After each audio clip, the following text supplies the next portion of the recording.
বাড়িতে চলে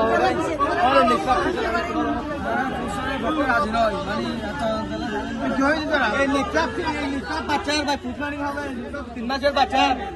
আপনারা এমনি সুস্থ তদন্ত করেন আমি ফুটমানি চাই না আসেন আসেন আসেন আসেন হ্যাঁ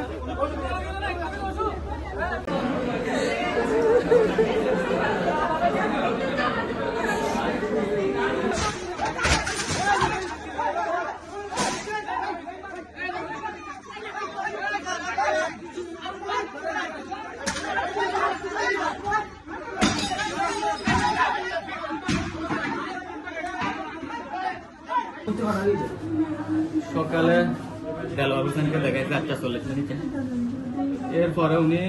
দেখছে ওনাকে অনেকক্ষণ দেখছে প্রায় 5 মিনিট মতো দেখে একটু কাশি আর কফ ছিল সামান্য কফ কাশি ছিল যে তা আমিও ছোট বাচ্চা 3 মাসের বাচ্চা আর রিক্স নেই নাই উনি বলছে ভর্তি করাই দেলোয়ার হোসেন আমি ভর্তি করাই দিছি এবং উনি ফাইলও দিছে স্লিপ ফাইল ওদেরকে ভর্তি করাইছি ভর্তি করাই ওরাও দিছে ওষুধ যা দিছে সেম আমি ইয়া থেকে ওদের ফার্মেসি থেকে কিনছি কিনে সবকিছু এনে রেডি করে দিছি এরপরে বাচ্চার মাকে নিয়ে ওরা কেনারা নাকি কিপিট করতেছে ইঞ্জেকশন যখন আমাকে ঢুকতে দেয় না পুরুষ মানুষ ঢুকতে দেওয়া যাবে না তাহলে আমি ভিতরে ঢুকি না আমি বাইরে ছিলাম এরপরে দেখতেছি যে এরা নাকি ইঞ্জেকশন মারছে একটা ইঞ্জেকশন মারার পরে আমার মেয়েকে আমাদের ডিস্টার্ব শিশু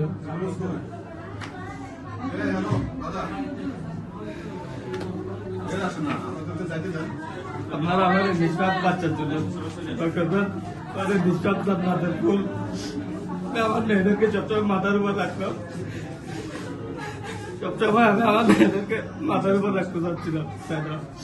আল্লাহ তারা কেন দিয়ে গেছে কে আমি জানি না আমি আসলে কিছু বলার ভাষায় আমার কাছে নাই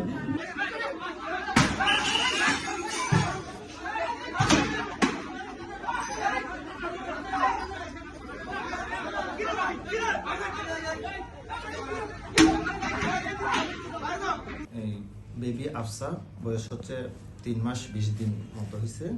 ওজন 4.5 কেজি একটা বাচ্চা আমাদের কাছে আসছিল নিউমোনিয়ার নিয়ে এটা দেলোয়ার স্যারকে দেখাইছিল বাইরে চেম্বারে দেলোয়ার স্যার ভর্তি দিছে আমরা ইমার্জেন্সিতে আমি ছিলাম আমি রিসিভ করছি বাচ্চাটা তখন মোটামুটি ভালো ছিল মানে নিউমোনিয়া ছিল একটু শ্বাসটান ছিল ওইরকম আমাদের কাছে আসছে আমরা ভর্তি দিছি বাপ এবং মাকে বলা হয়েছে যে খাবার দিবেন না মুখে মানে এনবিএম দিয়ে ভর্তি দিছি আমরা কিন্তু পেশেন্টটা আমি ইমার্জেন্সি থেকে রিসিভ করে উপরে পাঠিয়ে দিয়েছি চিকিৎসাপত্র দিয়ে তারপর এই চিকিৎসাপত্র দেলোয়ার স্যার যেগুলো দিয়েছিল ওগুলো দিয়ে আমি উপরে পাঠিয়ে দিয়েছি এরপরে আসছে ম্যানেজ করতেছে এর মধ্যে হঠাৎ করে আমি শুনলাম যে বাচ্চাটা নাকি খারাপ হয়ে গেছে তখন আমি দূরে আসলাম যখন আমি আসছি তখন আমি দেখছি যে ডক্টর গিয়াসউদ্দিন স্যার ছিলেন আর ডক্টর ইন্দুর মেডিকেল অফিসার সাজিদ ছিলেন ওরা দুজনেই রিসার্সিটেট করতেছে বাচ্চাটাকে পরে বাপ থেকে জিজ্ঞেস করলাম মানে এরকম কেন হলো তো বাপ বলতেছে যে মানে বাচ্চার ভাবি বলতেছে যে মানে আমি কোনো বুকে খাবার দিছে কিনা জিজ্ঞেস করছি বলে যে হ্যাঁ দেওয়া হয়েছে তো কেন দিছেন বলছে মা একটু ইয়া করে দিয়ে দিছে কান্না করতেছে এই জন্য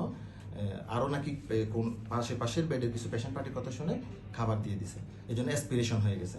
অ্যাসপিরেশনের জন্য বাচ্চাটা খারাপ হতে থাকে যতটুকু চেষ্টা করা সম্ভব মেডিকেল সায়েন্সে যেভাবে ট্রিটমেন্ট দেওয়া দরকার ওইভাবে